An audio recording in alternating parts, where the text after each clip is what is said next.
Ayer, 13 de septiembre, se cumplieron 6 meses del inicio en Uruguay de la emergencia sanitaria por la pandemia del nuevo coronavirus.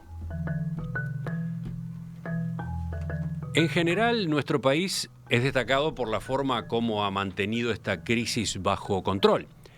De todos modos, en las últimas semanas vimos que volvía a subir la cantidad diaria de nuevos contagios, que ha estado entre 15 y 20, y que el número de casos activos de COVID-19 se ubicaba cómodamente por encima de los 200. ¿Cómo es entonces la situación el día de hoy según el análisis de los especialistas?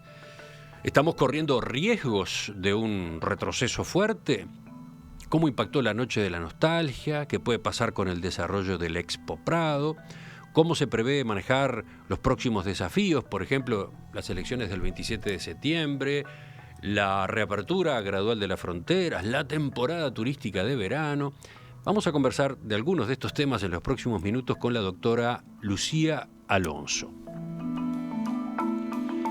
La doctora Alonso es epidemióloga, integra el Grupo Asesor Científico Honorario de la Presidencia de la República, integra también el Comité de Emergencia para COVID que asesora al director general de la OMS. Es profesora adjunta en el Departamento de Medicina Preventiva y Social de la Facultad de Medicina de la Universidad de la República y fue directora de Epidemiología en el Ministerio de Salud Pública entre 2018 y este año, 2020, hasta hace pocos días. Doctora Alonso, buen día, gracias por acompañarnos. Buenos días, ¿cómo están? Mucho gusto. Empecemos por la pregunta que yo dejaba planteada allí en la introducción. Así, en síntesis, ¿cómo definen ustedes la situación actual teniendo en cuenta los números que hemos visto en los últimos días? La situación es un poco lo esperable para lo que es nuestro país y la realidad del evento a nivel regional y a nivel local. Lo que estamos observando es un poco lo que esperábamos observar, que es un evento que fluctúa en el tiempo, con momentos en que hay mayor cantidad de casos, momentos más apagados, pero dentro de un control desde el punto de vista epidemiológico bastante claro. A ver, la cantidad de personas cursando la enfermedad que casi llegó a cero en algún momento en estos 6 meses, yo revisaba para atrás y veía, por ejemplo, que hubo 20 casos activos nada más el 18 de junio.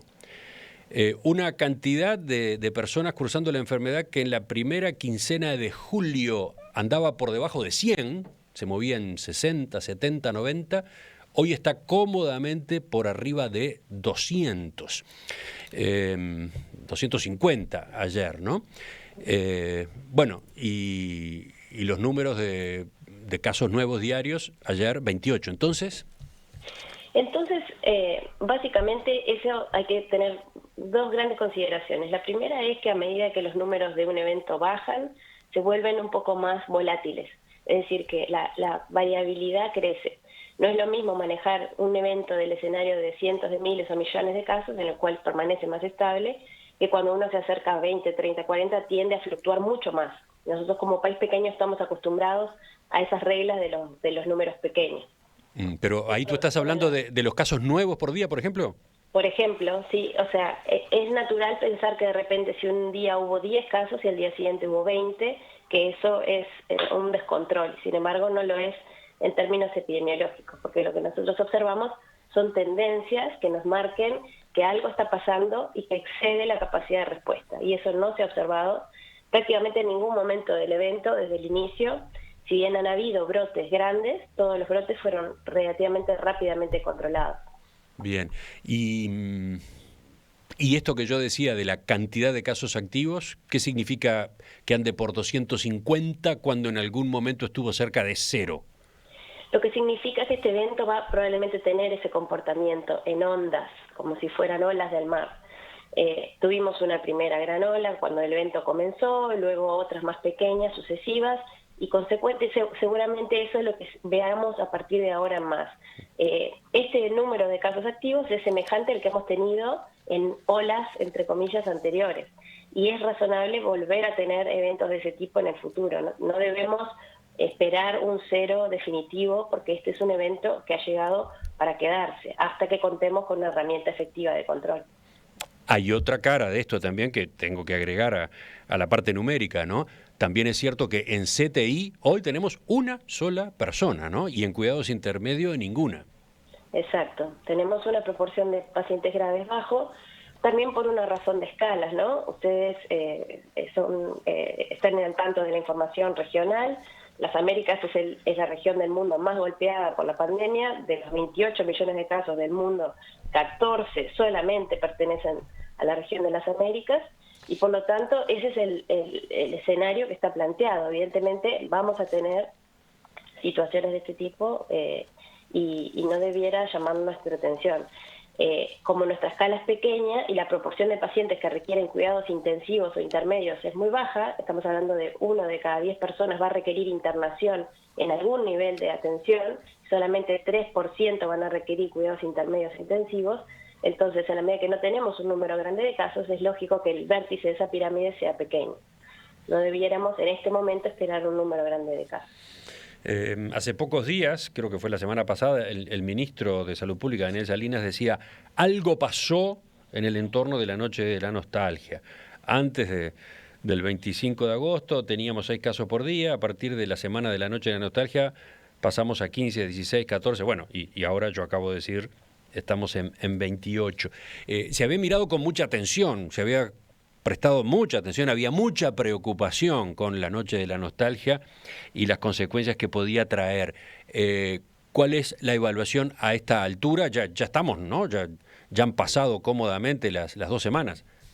La mayoría de los eventos secundarios de esa situación, de esa fecha, digamos, de fiesta, ya ocurrió seguramente, y que lo que queda es el rezago de ese evento. Por lo tanto, digamos, el impacto que tuvo ya lo visualizamos. De cualquier forma, es lógico también entender, así como les decía, bueno, no podemos esperar un cero definitivo porque no están dadas esas condiciones, ni aquí ni en ninguna parte del mundo. Tampoco podemos esperar que no haya más transmisión cuando hay más interacción entre las personas. Y es razonable que así sea, porque los países, con un ritmo mayor o menor, van abriendo su actividad lentamente, algunos con más ímpetu, otros con menos.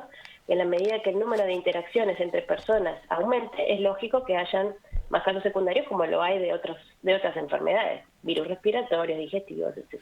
Sí, cuesta adaptarse a esa forma de interpretar las cifras, ¿no? En principio tendemos a saltar cuando vemos números, entre comillas, más altos que los de días anteriores, ¿no? Sí, es razonable, pero en esto no aplica esa lógica de 2 puntos hacen una tendencia, porque es bastante más complejo que eso. A ver, tengo 3 preguntas tengo a propósito de cómo manejar los números, porque hasta es un desafío para nosotros como periodistas, ¿no? En los medios de comunicación. Cuando aparece el reporte diario cada noche del Sistema Nacional de Emergencia, ¿qué hacemos, no? ¿Cómo contextualizamos esa información? Entonces se me ocurren estas preguntas. A ver, Lucía. Sí. ¿Puede decirse que no es preocupante tener 15 o 20 casos nuevos en un día y que en todo caso lo que hay que observar es si esos enfermos están graves, son enfermos graves? Puede decirse que eso es bastante esperable y es una baja carga de enfermedad si uno lo mira comparado con otros países de la región que están en problemas mucho más serios. Nosotros tenemos una situación que permite dar pasos hacia la reapertura, cosa que la mayoría de los países no pueden hacer. Es esperable. Preocupante, bueno, lo que preocupa puede ser un cambio drástico de comportamiento del evento, que no estamos viendo ni estamos anticipando. De cualquier forma, si las medidas que la gente hoy cumple se dejaran de cumplir, por supuesto el escenario sería otro absolutamente distinto. Pero también convendría saber, no siempre lo tenemos, esos casos nuevos, cómo son, ¿no? ¿Cómo están esas personas? Si simplemente aparecen en la estadística porque se les hizo el hisopado y dio positivo, pero no tienen ningún síntoma, esa es una posibilidad, o si ya están sufriendo algún tipo de afección, ¿no? Sí, también es cierto que si bien eso es así, es la primera vez que estamos observando un fenómeno de esta naturaleza con un contador a tiempo real que todo el tiempo nos está recordando que el 10, que el 12, que el 13 bajó a 11, mejoramos y pasamos de 13 a 11, empeoramos y pasamos de 13 a 15. Eso no lo vemos en otros eventos. Para que se hagan una idea de magnitud, digamos, contextual, la mortalidad por COVID en Uruguay anda en el entorno del 1 por 100.000, Y para que se hagan una idea, solo comparar con algo que todos conocemos y del cual no tenemos contador diario, las enfermedades cardiovasculares, por ejemplo, andan en el entorno de 200 por 100.000. La enfermedad, el cáncer mata más de 200 por 100.000. Entonces, no es en demérito de la importancia del evento, es para tener una idea. Si tuviéramos un contador diario de la gente que muere de siniestros de tránsito, suicidio, cáncer, enfermedad cardiovascular, enfermedad respiratoria crónica, diabetes, estaríamos todos también muy consternados, ¿no? Uh-huh. Por eso, esa aclaración es muy importante, porque hay un desafío desde el punto de vista de la comunicación, del monitor diario y de la traslación a la población, ¿no? Yo veía, por ejemplo, en el último reporte epidemiológico que tiene publicado el Ministerio de Salud Pública, que es de la semana pasada, ¿no? Sí. No está 100% actualizado, no llega hasta hoy, pero evaluando todo lo que ha ocurrido desde el 13 de marzo, por ejemplo, dice, de cada 10 casos, 9 requieren simplemente manejo ambulatorio y 1 algún tipo de cuidado hospitalario. Exactamente, es así. Epidemiología está produciendo un volumen de información muy interesante para poder nosotros analizar también desde el GACH la evolución del evento. Tenemos insumos muy ricos allí de cómo se está comportando. Los hombres tienen un riesgo mayor de evolucionar a la gravedad que las mujeres, eso ya es bastante claro. Si bien las mujeres se enferman más, los hombres tienden a agravarse más fácilmente que las mujeres y el riesgo está relacionado directamente con la edad. Los jóvenes y adultos jóvenes difícilmente requieren internación, por encima de los 65 años va creciendo en forma probablemente exponencial, por encima de los 80 el riesgo es mucho mayor. Esa es la razón por la cual el énfasis se pone en los grupos de riesgo, ¿verdad? Uh-huh. Pero esa es la situación que tenemos hoy y es bastante beneficiosa, como tú decías, en relación a otros países que están en problemas. Otra duda podría ser esta. ¿No es dramático tener unos 200, 250 casos si podemos hacer efectivamente el rastreo epidemiológico? Eso es una buena definición. En la medida que nosotros podamos seguir haciendo ese trabajo y hacerlo profundamente, cosa que fue donde los países perdieron pisada en algún momento por un tema de escala también, nosotros con ese número de casos podemos seguir haciendo ese trabajo y va haciéndolo, yo creo que se está haciendo muy bien. Y esa es la razón en parte de nuestro éxito también, ¿no? De la efectividad del rastreo de contactos y la capacidad diagnóstica y el seguimiento de los prestadores de salud. Eso ha sido un factor fundamental, sin duda. Supongo que la preocupación de algunas personas ante los números estos de los últimos días también puede estar condimentada por lo que ocurre en Europa, lo que estamos viendo en las noticias que llegan desde Europa. Ejemplo, España, con esos rebrotes fuertes que se han dado. Entonces, surge o puede surgir la pregunta, ¿no habrá sido un error reabrir como hemos reabierto una serie de actividades?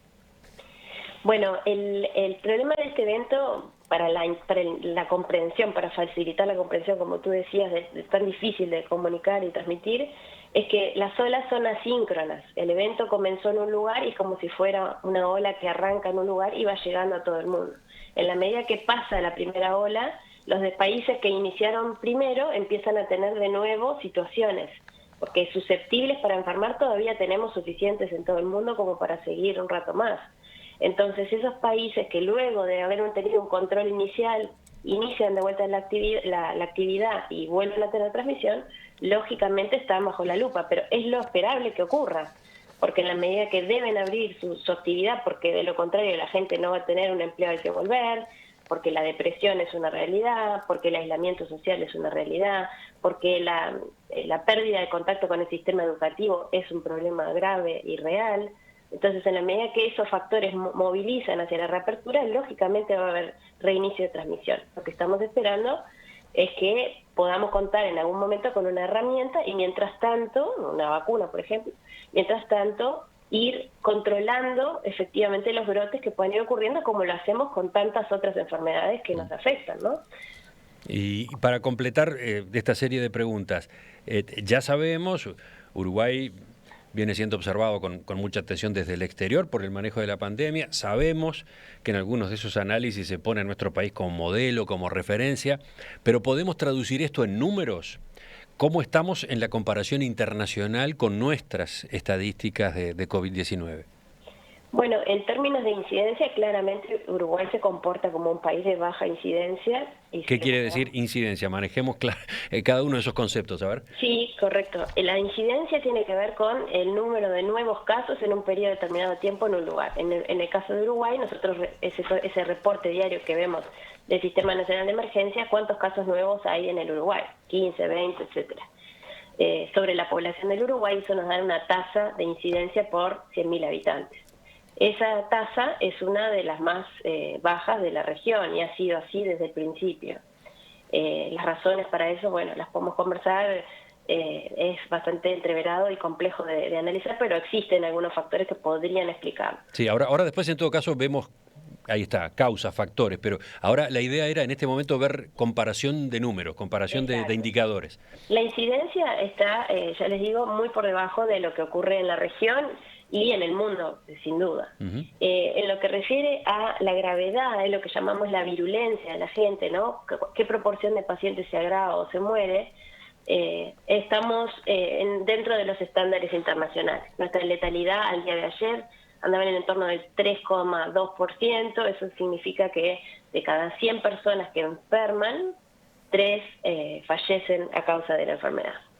Aquí hay que hacer una breve acotación, aclaración, que es un problema metodológico que no solo afecta a Uruguay, sino a todo el mundo, que es cómo contabilizamos las muertes.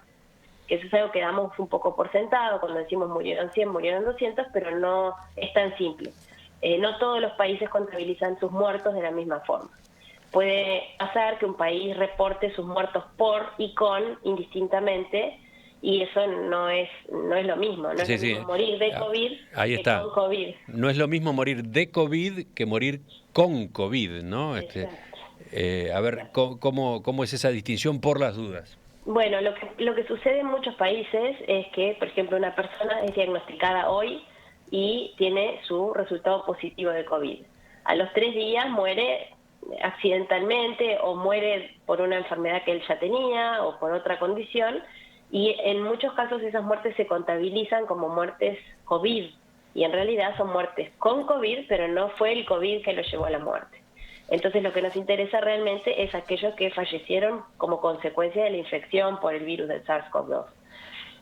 Uruguay tiene un comité que audita las muertes para incluir aquellas que corresponden incluir, y estamos en el entorno del 3%, si bien sin contabilizáramos la enorme proporción de personas que cursan la infección sin síntomas, ese número baja por debajo del 1% a nivel mundial. Es decir, que de todos los que se infectan, muere menos del 1%. De aquellos que se enferman clínicamente con síntomas, fallece en torno del 3%, y esos están básicamente constituidos por personas añosas y con comorbilidades prácticamente en el 100%. Sí, eso lo veía en el reporte epidemiológico del Ministerio también. El 100% de los fallecidos presentaba comorbilidades. Exactamente.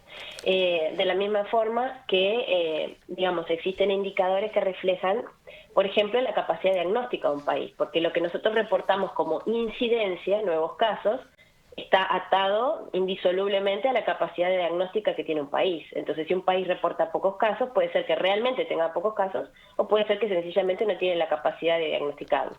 No es el caso de Uruguay, que tiene una de las razones de test per cápita más altas de la región y probablemente del mundo también en relación a nuestra población. Bueno, con ese panorama es suficiente. ¿Qué otro indicador podíamos tomar para terminar de hacer esta comparación, para ubicar a Uruguay en el mundo, en el manejo de la emergencia sanitaria?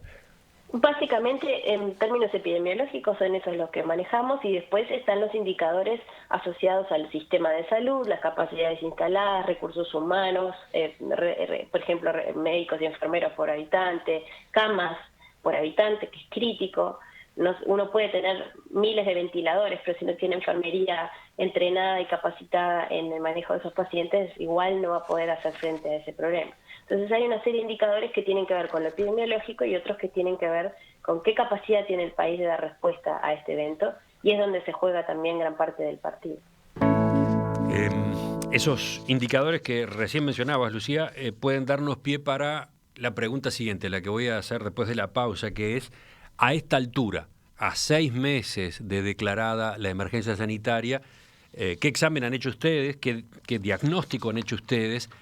¿Por qué Uruguay tiene esta situación? ¿Por qué ha podido manejar y tener bajo control la pandemia? ¿Cuáles son las causas, los factores? Vamos a revisarlo enseguida y después vamos a tratar de mirar hacia adelante también.